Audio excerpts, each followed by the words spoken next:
अमरावती यांच्या वतीने डॉक्टर राजेंद्र गोळे आयुर्वेदिक कॉलेज यांच्यामध्ये रानभाजी महोत्सव 2025 आयोजित केलेला आहे।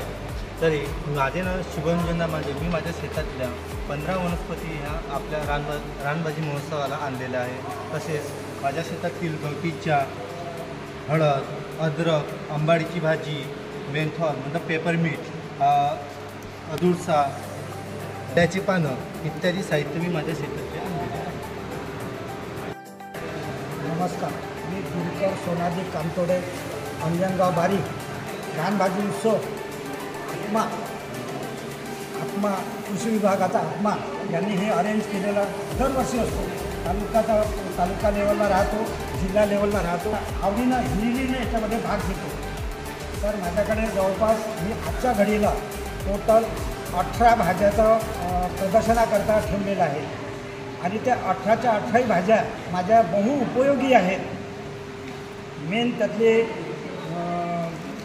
श्रावण महिन्यामध्ये आवडीनं खाणारी भाजी म्हणजे बांबूचे कोंब, याचे वडे तयार करतात, अंडा बुर्जी तयार करतात, याचं लोणचं करतात, याची भाजी पण करतात, ज्यात फांदीची भाजी म्हणतात।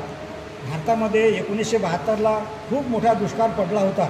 त्या दुष्काळामध्ये लोक जिवंत राहिले तर एकमेव भाजी म्हणजे फांदीची भाजी। या फांदीच्या भाजीच्या भरोशावर लोक जिवंत राहिले की जे 90-100 वर्षाचं वय झालं आणि कुठल्याही प्रकारचं त्यांना आजार झालेला नव्हता।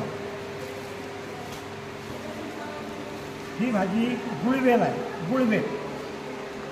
गुळवेल नाव जरी याचं गुळवेल असलं तरी याची विरुद्ध क्रिया, ज्यांना डायबिटीसची बिमारी असतो, आजार असतो, शुगरची असतो, तर त्यांनी याच्यात दिवसाला 2 पानं तरी आपल्या खाण्यात आलं पाहिजे। फक्त जे तोंड धुतल्यानंतरच याची भाजी खावी, म्हणजे नंतर चहा प्यावा। हे याला केना म्हणतात। शेतकऱ्यामध्ये पिण्याची ओळख नसल्यामुळे लोक याला फेकून देतात, पण हे आपल्या शरीराकरता खूप बहुगुणी आहे, बहुउपयोगी आहे। म्हणून याचे भजे तयार करतात, याचे पराठे तयार करतात आणि उपयोग शेतामध्ये शेतकरी काम करताना विंचू चावला, साप चावला तर यांची मुळी उगवून जर लावली तर याचं विष वर चढू न देता ते तिथं स्टॉप करतो की तो 4 तासापर्यंत त्याला सहज हॉस्पिटलपर्यंत पोहोचता येतो। असं हे उपयोगी, ज्याला अगाडा म्हणतात।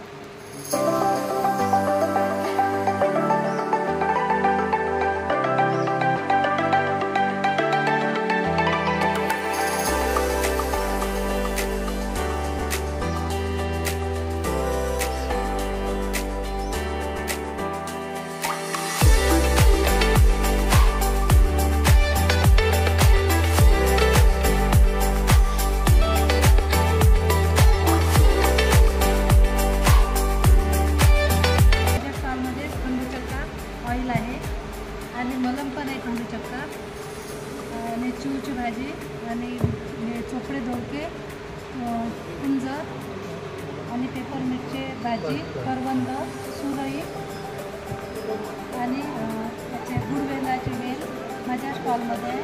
धन्यवाद।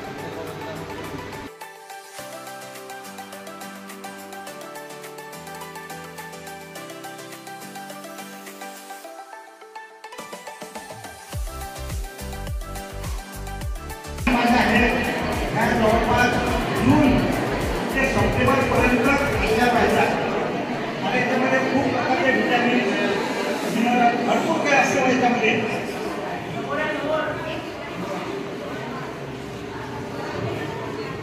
याला उंबर म्हणतात।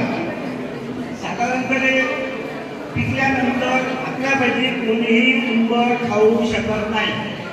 याचं कारण त्याच्यामध्ये छोटे छोटे लहान किडे तयार होतात, पक्षी तयार होतात, म्हणून ते न खाता या उंबराला गरीबाचा अंजीर हा शब्द आहे, गरीबाचा अंजीर। म्हणून आमच्याकडे माझ्या घरी तरी कुटुंबामध्ये अशा प्रकारच्या याची भाजी करून म्हणजे थोडं बॉईल करून घ्यायचं, नंतर त्याचे पीस तयार करायचे आणि त्या पीसाची भाजी केली जाते। न्यूट्रिशनमध्ये आपल्याला काय पाहिजे? आपल्याला माहिती आहे की विटॅमिन्स पाहिजे, प्रोटीन्स पाहिजे, मिनरल्स पाहिजे आणि याचे कॉम्बिनेशन जास्त गुण आपल्याला आपल्या शरीरामध्ये मिळतात. कारण मी एक वैज्ञानिक असल्यामुळे याचं सखोल जरी खूप सखोल म्हणजे मेडिकल लाईनचं नाही तरी पण